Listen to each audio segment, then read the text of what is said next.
오늘은 역대기에 있는 말씀이에요. 역대상 17장에 있는 말씀인데요.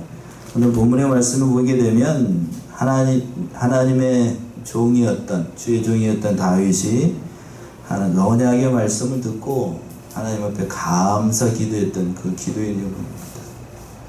성경에 보게 되면 많은 기도문이 나오게 되는데 참 그 신앙의 깊이와 하나님 앞에 대한 깊은 감사가 드러나는 대목이 바로 오늘 본문의 말씀인 것 같아요.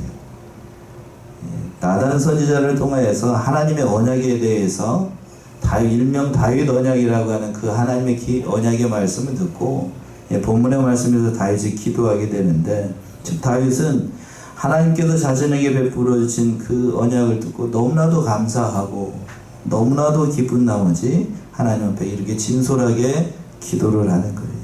이 기도를 통하여서 다윗이 얼마나 하나님 앞에 감사하고 있었는지, 또 그 신앙과 인격 그리고 그 마음을 짐작을 할 수 있어요. 우리 사랑하는 성안의 성도님들이 정말 이러한 다윗의 신앙 그리고 그러한 기도의 본을 받아서 사시는 저와 여러분들이 다 됐으면 좋겠습니다. 첫 번째는 16절과 19절에 있는 것처럼 바로 자신에게 베풀어 주신 하나님의 은혜에 대해서 감사 기도를 하고 있습니다. 16절 보시면은요, 다윗 여호와 앞에 들어가 앉아서 가로되 여호와 하나님이여 나는 누구오며 내 집은 무엇이반데 나로 이에 이르게 하셨나이까. 다윗 왕이 여호와 앞에 들어가 앉아서 가로되 이렇게 시작을 하고 있는데, 오늘 본문의 말씀은 읽으실 때에 여러분들이 누구라고 생각해야 될까요? 다윗이라고 생각하고 내가 하나님 앞에 앉아서 기도한다라고 생각하고 이 한 구절 한 구절을 다윗이라고 생각하고 읽으시면 참 좋을 것 같아요. 저도 참 좋아하는 구절 가운데 한 구절인데, 다윗 왕이 여호와 앞에 들어가 앉아서 감사 기도를 하는 곳이 어디인가를 얘기를 하는 거예요. 하나님 앞에 앉았다라고 하는 건 바로 지금 여호와 앞에가 어떤 일이 있었냐면, 다윗이 하나님의 그 언약궤를 다윗 성으로 모셨어요. 자기 성으로 옮기고 그 장막 가운데 있는 그곳으로 들어가서 그 언약궤 앞에서 지금 다윗이 기도하는 거예요. 지금 앞에는 누가 있는 거예요? 그러니까 우리 식으로 얘기한다라고 하면 주의 성전 앞에 들어와서 아무나 들어갈 수 없는 그 공간에 들어가서 다윗이 혼자 앉아서 하나님 앞에 기도하는 거예요. 앉아서 기도했다라고 되어 있습니다. 앉아서 기도했다. 그러니까 하나님의 장막 앞에 들어가서 오랫도록 다윗이 기도를 했던 거예요. 그리고 오늘 본문의 말씀처럼 기도를 하나님 앞에 하는 겁니다. 뭐라고 기도를 하는가? 첫 번째가 그 하반절에 있는 것처럼 여호와 하나님이여 나는 누구오며 내 집은 무엇이간데 나로 이에 이르게 하셨나이까. 자, 오늘 본문의 말씀에서 바로 이 16절과 저 뒤에 가서 보면 25절에 있는 말씀 다 좋은데, 저는 이 말씀 속에서 다윗의 신앙과 그 모든 것을 짐작을 할 수 있는 것 같아요.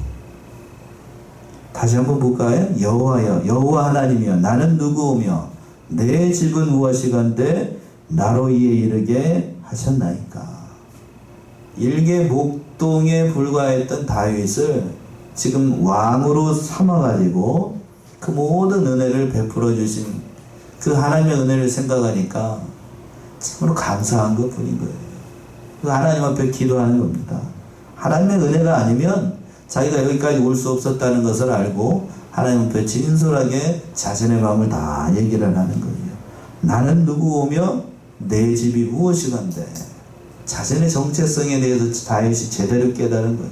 나는 이런 은혜를 받을 만한 사람이 되지 못하고, 나의 집은 이런 은혜를 받을 만한 그런 집안이 아니라는 얘기예요. 볼품없는 사람이고 아무런 것도 하나님 앞에 내놓을 수 없는 사람인데 하나님의 은혜를 생각을 하니까 너무 감사한 거예요. 내가 누구입니까? 내가 무엇이간데, 내 집이 무엇이간데 하나님께서 나에게 이러한 은혜를 베풀어 주셨습니까? 이런 솔직한 심정을 이 다윗이 하나님 앞에 얘기를 하는 거예요. 그러니까 우리가 하나님 앞에 기도할 때요, 어떠한 기도가 하나님께서 응답을 하시고 어떠한 기도가 잘한 기도이고 어떠한 기도가 아름다운 기도일까를 생각해 봅니다. 아름다운 미사오글을 써가지고 존귀하시고 거룩하시고 먼 하나님, 물론 그렇게 기도하는 것도 참으로 중요합니다만 오늘 본문에서 말씀을 보시게 되면 다윗이 하나님 앞에 그 마음속에 있는 그 모든 것을 다 내려놓고 오늘 찬송가에 있는 것처럼요 자신의 모든 것을 다 내려놓고 감사하고 찬송하는 거예요.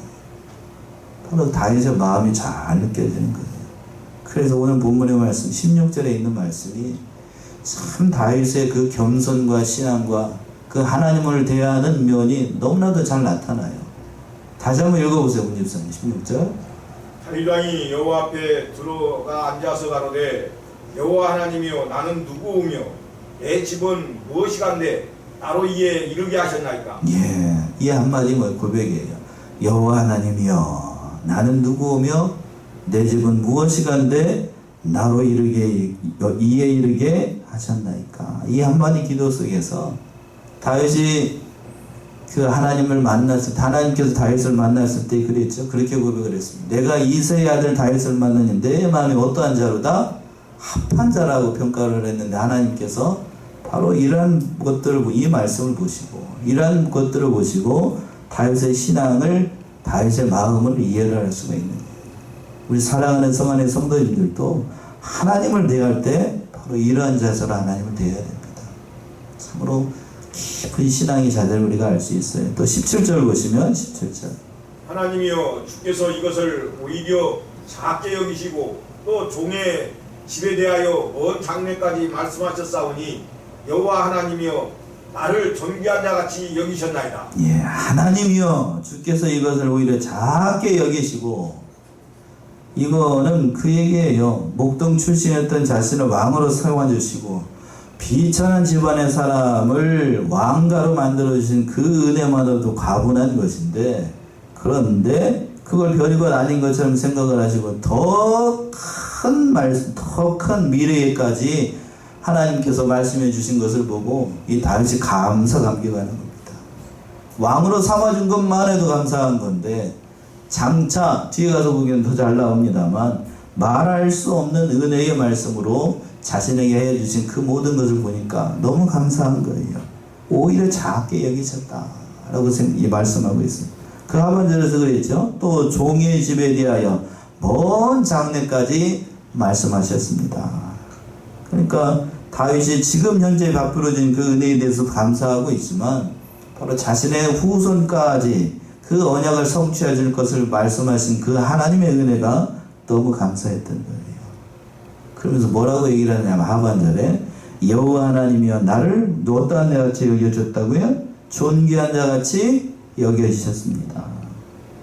목동이었던 이 다윗을 바로 존귀한 자와 같이 그러한 신분의 사람으로 자신을 여겨줬다라고 하는 사실이에요.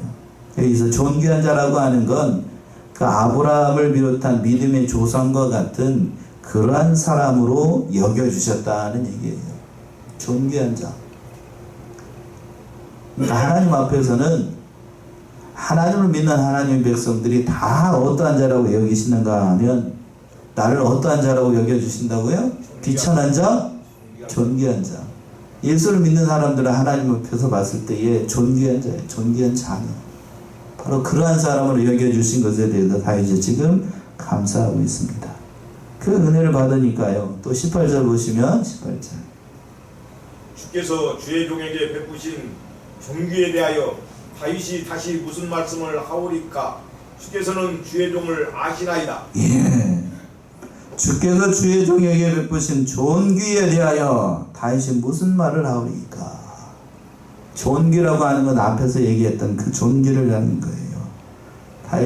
다윗을 바로 믿음의 조상 아브라함과 같은 그런 존귀한 사람으로 여겨주셔서 일개 목동에 자신의 신분을 안다고요. 왕이 될 만한 사람도 아닌데 사울 왕의 뒤를 이어서 이스라엘의 통일 왕국의 왕으로 삼아주신 그 은혜가 너무 만극하고 그것만으로 끝난 게 아니라 그 모든 장래 일까지 자신에게 베풀어진 그 존귀를 생각을 하니까 다윗이 입이 10개라도 할 말이 없는 겁니다. 그런데 오늘 본문의 말씀에서 보게 되면 주의 종에게라는 말이 여러 차례 나옵니다. 18절에서도 그러죠. 뭐라고 얘기합니까? 주께서 주의 종에게 베푸신 존귀에 대하여 다윗이 다시 무슨 말을 하오리까? 주께서는 주의 종을 아시나이다. 18절에서만 해도 주의 종이라는 말이 2번이나 나옵니다. 그러니까 자신을 가리켜가 누구라고 얘기를 하고 있냐면 주님의 누구라고요? 종이라고 얘기를 하고 있어요. 그러니까 주의 다윗은 자신이 비록 이스라엘의 왕이 됐지만 그러나 그 모든 것이 자기가 잘나서 자기가 똑똑해서 자기가 유능해서 된 게 아니고 하나님께서 존귀하게 만들어 주시고 왕으로 삼아 주셨기 때문에 됐다라고 생각을 했던 거예요. 보통 사람은 자신이 어려울 때에는 하나님의 도우심을 구하고 뭐 기도하는 신앙도 좀 해보고 그렇게 합니다만, 그러나 그 어려움이 해결되고 그 모든 일이 형통하게 되면 그 자기가 하나님 앞에 기도했던 모든 것들 다 잃어버리고 예전 생활로 돌아갑니다. 누구가 없는 것처럼, 하나님이 없는 것처럼 그렇게 살아가는 사람들이 보통이에요.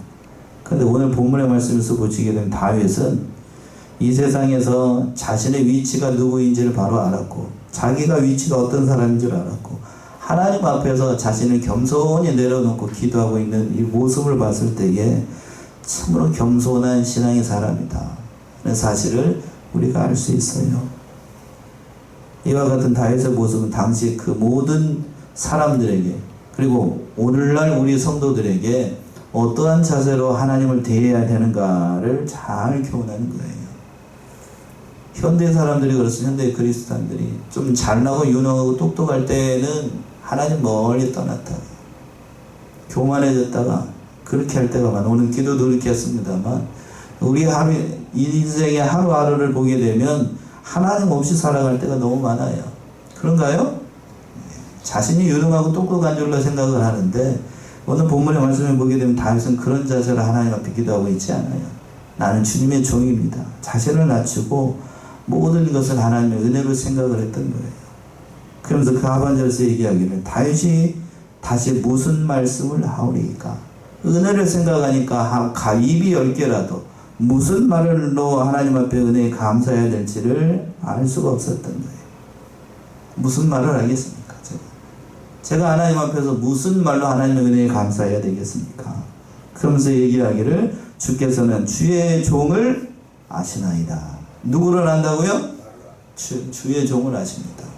여기서 한마디를 더 넣는다라고 하면 주께서는 주의 종의 마음을 아시나이다. 어디를 안다고요? 마음을 아십니다. 예수님께서, 부활하신 예수님께서 그렇게 베드로에게 찾아오셔가지고 이렇게 얘기를 했어요. 네가 나를 뭐하느냐? 사랑하느냐? 라고 물었더니 베드로가 뭐라고 대답합니까? 모든 것을 아시오매 주께서 다 아신다고 그러죠? 뭘 한다는 거예요? 사랑하는 줄. 사랑한다는 그 마음을 예수님께서 아신다고 얘기를 했던 거예요. 그것처럼 지금 다윗이 주께서 주의 종을 아신다는 것은 하나님 앞에 입이 10개라도 할 말이 없는 이 마음을 누가 아신다는 거예요? 하나님이 다 아십니다. 제 마음은 하나님께서 아십니다. 이렇게 고백하고 있는 거예요. 그러니까 오늘 이 말씀 속에서, 이 기도 속에서 우리가 살펴봐야 되는 것은 누구의 마음이라고요? 다윗의 그 마음을 읽어야 돼요. 하나님 앞에 진솔하게 기도했던 이 다윗의 마음을 우리가 읽고 다윗과 같은 마음으로 하나님 앞에 나아가야 됩니다. 그리고 19절 보시면 19절 여호와여 주께서 주의 종을 위하여 주의 뜻대로 이 모든 큰 일을 행하사 이 모든 큰 일을 알게 하셨나이다. 예, 19절 우리 합독합시다. 19절 시작. 여호와여 주께서 주의 종을 위하여 주의 뜻대로 이 모든 큰 일을 행하사 이 모든 큰 일을 알게 하였습니다. 이 모든 큰 일을 행했다. 그리고 또 이 모든 큰 일을 알게 하셨다. 큰 일이 몇 번 나오고 있어요? 2번 나오고 있습니다. 큰 일을 베풀어 주신 것에 대해서 감사하는 건데, 그럼 여기서 말하는 그 이 모든 큰 일이라는 게 뭘까? 뭘 얘기를 하는 걸까? 문맥적인 의미로 봤을 때에는 다윗이 하나님께서 베풀어 주신 은혜에 감사하면서 자신을 왕으로 삼아준 것에 대해서 큰일이라고 생각할 수도 있는데, 그러나 그걸 얘기하고 있진 않아요. 얘기하고 있는 건 뭐냐? 큰일이라고 하는 건 뭐냐면 바로 이 다윗에게 베풀어진 모든 은혜가 누구를 통하여서 그 후손들을 통해서 계속해서 이어지도록 하신 그 큰 일, 그리고 그 큰 일을 이루실 그 한 분을 다윗이 발견하고 하나님 앞에 감사하는 거예요. 그게 누구인가요? 바로 예수 그리스도를 얘기를 하는 건데, 시편 110편을 한번 가보세요. 시편 110편 4절에서부터 5절 한번 읽어보시겠습니까? 시편 110편 4절에서부터 5절. 여호와는 맹세하고 변치 아니하시리라 이르시기를 너는 멜기세덱의 반차를 쫓아 영원한 제사장이라 하셨도다. 주의 우편에 계신 주께서 그 노하시는 날에 열왕을 쳐서 화하실 것이라. 예. 자, 시편 110편 표제가 누구의 시라고 되어 있습니까? 다윗의 시. 다윗의 시라고 되어 있어요. 다윗의 시. 그 바로 앞에 3절에 어떤 얘기가 나오냐면 3절도 한번 읽어보세요. 3절. 주의 권능의 날에 주의 백성이 거룩한 옷을 입고 즐거이 헌신하니 새벽 이슬 같은 주의 청년들이 주께 나오는도다. 예, 주의 무슨 날이라고 되어 있어요? 권능의 날. 권능의 날. 바로 예수님이 오시게 되면, 이게 예수님을 예언한 그런 말씀인데, 그러면서 4절에 그랬죠? 여호와는 맹세하고 변치 아니하시리라 이르시기를 너는 누구의 반차를 쫓아? 멜기세덱의 반차를 쫓아 영원한 제사장이라 하셨도다. 누구를 통하여서? 바로 예수님을 얘기하는, 그리스도를 얘기를 하는 거예요. 그리스도. 지금 다윗이 나단 선지자를 통해서 주신 그 하나님의 복된 약속의 말씀을 듣고 그 말씀 속에 지금 자신의 후손을 오실 누구를 발견한 거예요? 누구를? 예수 그리스도를 발견한 거예요. 예수 그리스도. 바로 그분을 발견하고 이 큰 일을 알게 하신 것에 대해서 이 다윗이 감사하는 거예요. 자신을 왕으로 삼아준 것, 그것도 감사한 일이죠. 여러분들 한국의 대통령을 만들어줬다라고 하면 감사할 일이에요? 감사 안 할 일이에요? 감사할 일이죠. 아마 그걸 그 대통령이 됐다라고 하면 좋아할 사람들 많을 거라고, 지금 못돼서 안 다닌 사람들 여러 명 있잖아요. 그런데 그것보다도 더 큰 건, 누구를 발견한 거예요? 예수를 발견한 거예요. 예수를 발견한 거. 그래서 지금 다윗이 이렇게 얘기를 하는 거예요. 이 큰 일을 알게 하셨다. 바로 예수님을 발견하게 하고 내 인생 가운데, 내 후손 가운데 나의 혈통으로 오실 예수를 발견하고 하나님 앞에 지금 엎드려서 기도하는 거예요. 그러니까 여러분들도 오늘 말씀에서 가장 중요한 게 그런 때문이에요. 우리 인생 가운데 누구를 발견해야 돼요? 누구를? 예수를 발견해야 돼요. 예수를 놓치면 자기가 왕이 되고 세상에서 무슨 권력과 부와 모양을 얻어도 그 인생 가운데 예수님이 없다. 그럼 복 받은 건가요? 얘기해 보세요. 복 받은 거예요? 복 받은 거 아니에요. 그거 복이 아니라고. 바로 큰 일을 하실 예수 그리스도를 발견하고 난 다음에 자신의 혈통을 통해서 이루어질 예수님 발견하고 지금 다윗이 하나님 앞에 깊이 마음으로부터 감사를 드리는 겁니다. 두 번째는 20절에서부터 22절에 있는 것처럼 자신에게 뿐만 아니라 이스라엘에게 베풀어 주신 은혜에 대해서 감사하며 기도하는 거예요. 20절 보시면은요, 여호와여 우리 귀로 들은 대로는 주와 같은 이가 없고 주 외에는 참신이 없나이다. 예, 여호와여 우리 귀로 들은 대로 주와 같은 이가 없고 주 외에는 참신이 없나이다. 주와 같은 이가 없고 주 외에는 참신이 없다. 이렇게 고백하고 있는 이유는 다윗이 자기 인생을 통해서 경험한 그 하나님을 이렇게 고백하는 거예요.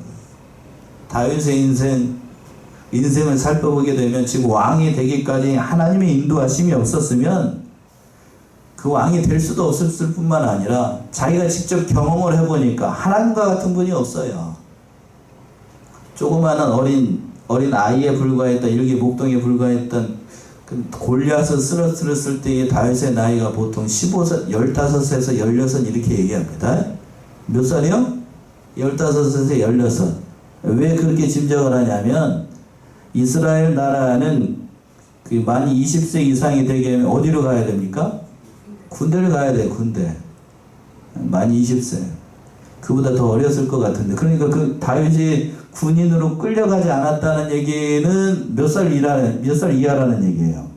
20살 밑에라는 얘기야. 밑에라는 얘기입니다. 그 형들 군대에 갔으니까. 그보다는 어렸다는 얘기니까.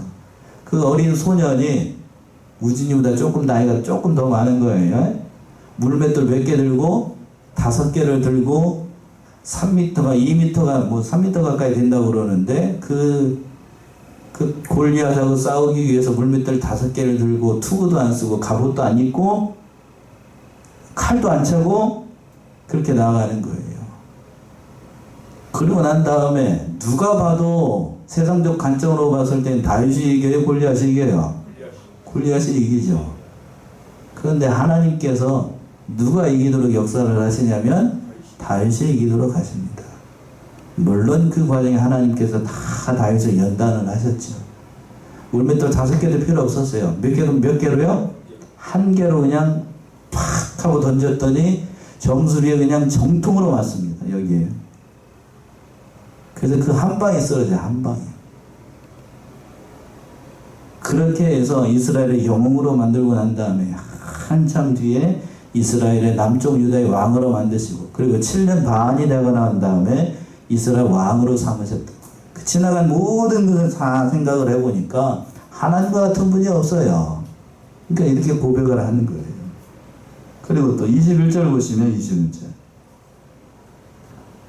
땅에 어느 한 나라가 주의 백성 이스라엘과 같으리까 하나님이 가서 구속하사 자기 백성을 삼으시고 크고 두려운 일로 인하여 이름을 얻으시고 애굽에서 구속하신 자기 백성 앞에서 열국을 쫓아내셨사오며 땅에 어느 한 나라가 주의 백성 이스라엘과 같으리까. 자기에게 베풀어진 그 은혜도 감사한 일인데 이스라엘의 역사를 생각해봐도 이스라엘과 같은 나라가 세계 역사에 없어요.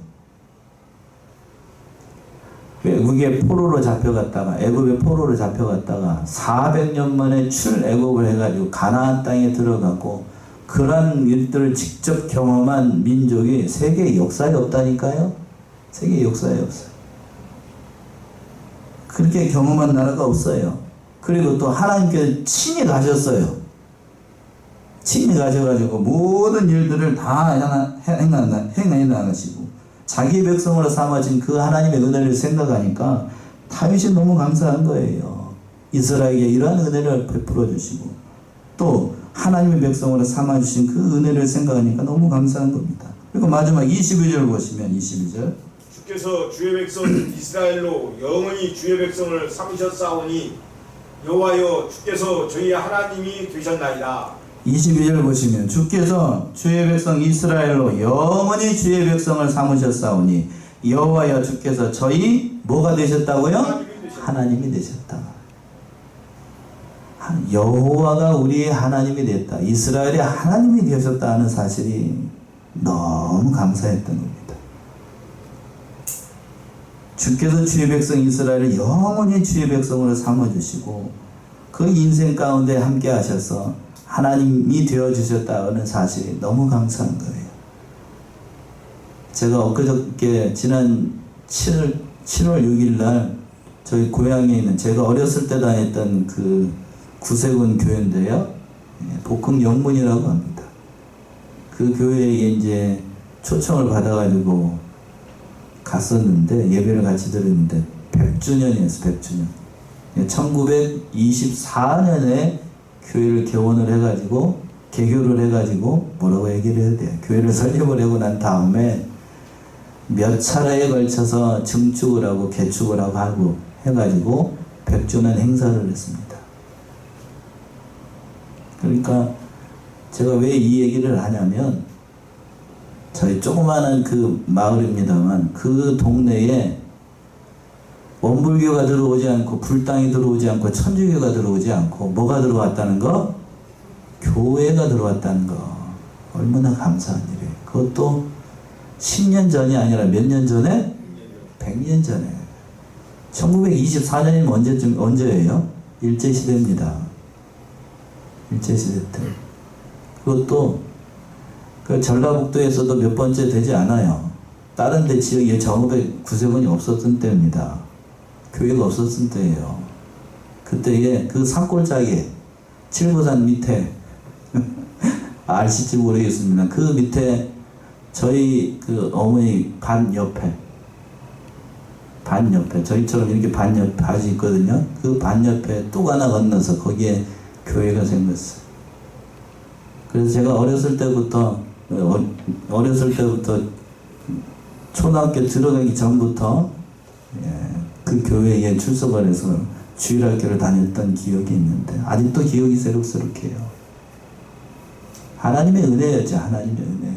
아직도 기억이 나는 건 눈이 펑펑 오는 그 성탄절날 양손에다가 무지개떡 2개를 들고 그 눈이 무릎까지 빠져서 어렸을 테니까 그 전라북도에 눈이 많이 오잖아요. 그때 그런 기억이 있습니다. 왜 이 얘기를 하냐면 그때 그 마을에서 만약에 거기에 반 옆에 우리 반 옆에 절간이 들어왔다, 원불교 당이 들어왔다라고 하면 제가 어디 갔을 것 같아요? 네? 제가 뭐 하고 있을 것 같아 지금? 네? 그거 하고 있을 거 아니요. 네. 안 봐도 비디오잖아요. 그런데 거기에 교회가 들어와가지고 어렸을 때부터 주일학교를 다녀서 지금 제가 이 자리에 있는 거예요. 지금 그걸 생각을 하니까 이스라엘이 바로 하나님의 백성이 돼서 하나님을 섬길 수 있다라고 하는 것이 얼마나 큰 은혜인지 다시 한번 생각을 하니까 너무 감사한 거예요. 다윗이 많고 많은 세상에 종교가 많이 있습니다. 종교가 많은데 그 많은 종교 중에서 하나님의 백성이 돼서 하나님을 섬길 수 있다라고 하는 것이 이게 얼마나 큰 은혜예요. 그걸 생각하니까 다윗이 이렇게 얘기를 했던 거예요. 그 이스라엘을 자신의 백성으로 삼아주시고 자신을 하나님의 백성으로 삼아주시는 은혜가 너무 감사했던 거예요. 그래서 하나님께서 마지막으로 이제 13절 이하에서 보시게 되면 하나님께서 말씀하신 대로 다 이루어지기를 다시 마지막으로 기도하고 있는 거예요. 23절 보시면 23절. 여호와여 이제 주의 종과 그 집에 대하여 말씀하신 것을 영원히 경고케 하시며 말씀하신 대로 행하사. 여호와여 이제 주의 종과 그 집에 대하여 말씀하신 것을 영원히 견고하게 하시며 말씀하신 대로 행하사. 하나님께서 말씀하신 대로 자신에게 일러주신 그대로 하나님의 뜻대로 모든 일들이 다 이루어지기를 다윗이 기도하고 있는 거예요. 하나님의 능력이 없어서 그러면 다윗이 기도했는가? 그런 거 아니죠? 은혜에 감사해서 말씀하신 그대로 지금 저에게 약속하신 그대로 다 이루어져서 하나님의 영광이 나타나기를 바라면서 다윗이 기도하는 거예요. 하나님께서 말씀하셨으니까 반드시 이루실 거예요. 자, 민수기 23장에 이제 한번 찾아봅시다. 민수기 23장 19절 보시면 민수기 23장 19절. 하나님은 사람이 아니시니 거짓말을 하지 않으시고 인생이 아시나니 후회가 없으시되 어찌 그 말씀하신 바를 행하지 않으시며 하신 말씀을 실행하지 않으시리요. 예. 23장 19절 개정판 번역이 그렇게 된 것 같고 개혁판 성경 한번 읽어보시겠습니까? 하나님은 인생이 아니시니 시건치 않으시고 인자가 아니시니 후유가 없으시도다. 어찌 그 말씀하신 바를 행치 않으시며 하신 말씀을 실행치 않으시랴. 예, 하나님은 인생이 아니에요. 우리와 같은 사람이 아니니까 뭐 하지 않는다고요? 시건치 않는다. 개정판 번역 뭐 하지 않는다고 돼 있어. 거짓말하지 않는다. 그러니까 하나님은 한 입으로 두 마디를 안 합니다. 하나님은 한 입으로 두 마디 안 해요. 우리는 하기 싫어도 한다 그러고 안 한다고 했다가도 또 합니다. 그게 우리 인생이잖아요. 그런데 하나님은 한 입으로 두 마디 안 하세요. 그러니까 다윗이 그 성품을 아시니까 하나님의 성품을 아니까 지금 하나님이 말씀하신 대로 약속하신 그대로 다 이루어지기를 하나님의 나라가 그 말씀대로 견고하게 서기를 원했던 거예요. 그런데 또 24절에서 이렇게 기도하죠. 24절 견고케 하시고 사람으로 영원히 주의 이름을 높여 이루기를 만군의 여호와는 이스라엘의 하나님 곧 이스라엘에게 하나님이시라 하게 하시며 주의 종 다윗의 집이 주 앞에서 견고히 서게 하옵소서. 예, 바로 하나님의 이름이 높아지고 그 하나님의 이름으로 말미암아 다윗의 집도 하나님 앞에서 견고하게 서달라고 지금 기도하고 있는 거예요. 그러니까 누구를 생각하는 거냐면 지금 다윗이 하나님을 먼저 생각하는 거예요. 가지를 생각한 게 아니고, 보세요. 우리는 보통 하나님 앞에 기도할 때에 하나님의 마음을 생각합니까? 내 마음을 먼저 생각합니까? 여러분, 하나님 솔직히 얘기해보자. 우리가 하나님 앞에 기도할 때 하나님 마음 생각해요? 내 마음 생각해요?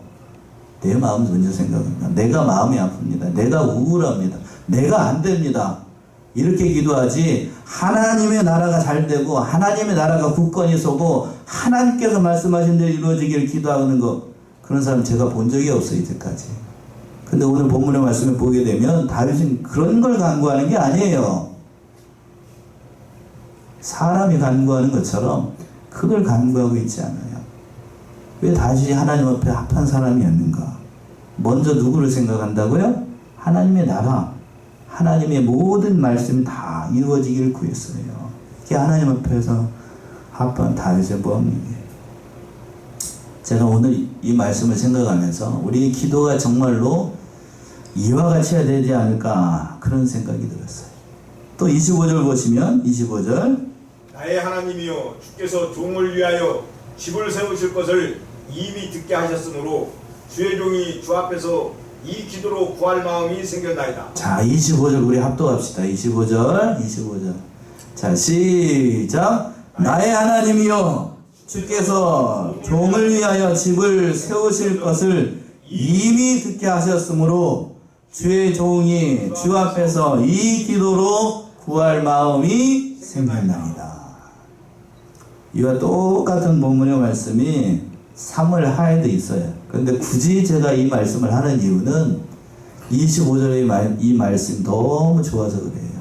25절 다윗은 누구라고 부르고 있어요? 하나님을 뭐라고 부르고 있습니까?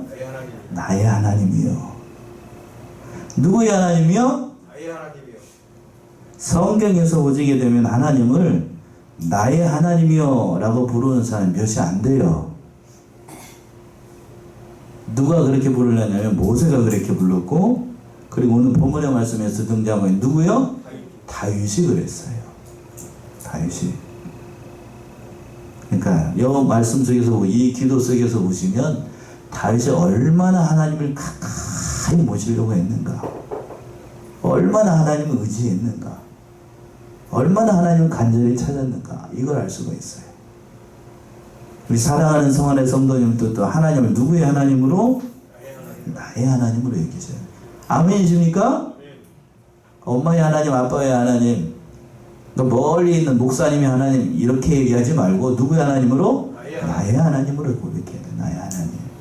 그러니까 여러분들이 앞에서 대표 기도할 때는 나의 하나님이라고 그러면 안 되고, 혼자 기도할 때는 뭐라고 해야 된다고요? 나의 하나님. 그렇게 기도해야 돼요. 나의 하나님. 다윗이 기도했던 것처럼. 다윗이 지금 하나님 앞에서, 그 언약궤 앞에서 독대하고 있다니까, 하나님 앞에. 그러니까 이렇게 기도하는 거예요. 기도할 마음이 생겼습니다. 기도할 마음이 생겼다는 것은 모든 것을 다 하나님께 맡기고 기도하고 있습니다 라는 뜻이에요.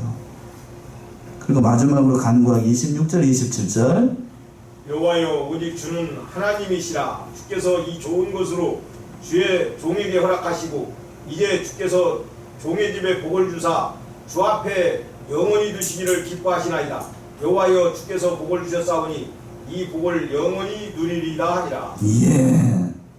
다윗이 하나님 앞에 마지막으로 간구하면서 뭐라고 그러냐, 27절에서 그랬어요.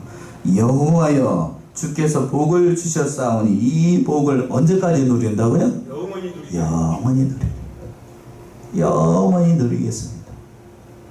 우리 사랑하는 성원의 성도는 이 복을 어떻게까지? 영원히 누리는 저와 여러분들이 다 되셔요. 오늘 본문의 말씀에서 다윗이 하나님의 그 언약을 듣고 다윗이 감사기도 했던 것처럼 많은 사람들이 하나님의 은혜를 받습니다. 또 하나님의 은혜를 경험하고, 그러나 진실로 다윗과 같은 마음을 하나님 앞에 감사하는 사람은 많다고요? 적다고요? 적습니다. 그러니까 우리 사랑하는 성원의 성도의 사실을 깨달아서 진심으로 하나님 앞에 기도하되 감사하는 마음을 담아서 다윗과 같은 신앙으로 그 모든 일들을 잘 이뤄나가는 저와 여러분들이 다 되시기 바랍니다. 기도하겠습니다.